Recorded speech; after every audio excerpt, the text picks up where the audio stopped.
All right, number 5, I need to push that record button. So quickly, I'm going to go over informal and formal assessments that I do in classroom. The first thing I do is every week I give a little bit of homework. Homework's important to me, not really for the busy work. I give them about 20 minutes, and this papers go home with them so they can share with their parents what they're doing in class.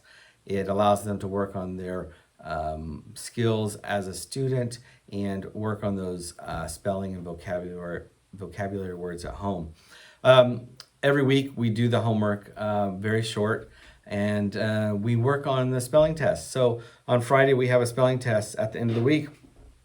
We start out on Monday, give them the words, and then I work on the words, and then I go through and I write the words in sentences, and then we discuss adjective, noun, verb. We discuss antonyms, synonyms. We discuss these words, and we want to build the vocabulary. I'm very big on building vocabulary because I believe that's how their writing is going to improve, is when they build that vocabulary. So that's a formal way of testing them, also giving them assessment, is those spelling tests. Informally, I do a couple different things in my classroom. I preload all of my stories with talking about the stories prior to them reading. So what's going on in this story with just looking at the photos, the pictures, and the cover? What do you think is going to happen? And then I give them a little bit of vocabulary before we get into the story, so when they come across these words, they'll know how to say them before they even get to those words, so they don't stumble on those words. I read a couple of pages, and then I'll stop and we'll go ask for a narrative. So what I'll do is ask them, tell me what's going on so far in the story in your own words. So I'll go around the room and ask different questions when it comes to that. I'll make sure they're open-ended questions. I don't want to give them a yes or no answer, but a narrative type of answer of what's going on in the story so far or in the last couple of pages, and how to explain that to me, and it's very important.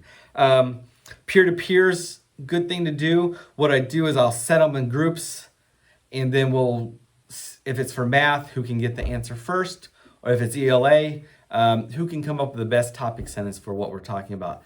And then we'll vote on who's got the best topic sentence, and we'll use that as our sentence on the board when we're getting ready to write something. Also, graphic organizers are very important because I like to look at what's going on the graphic organizers.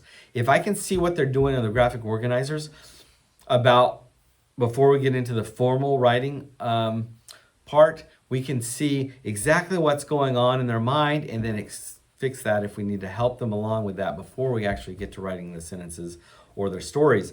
The other thing I do is phonemic awareness every day. Every single day I do 5 to 7 minutes of that, specifically onset,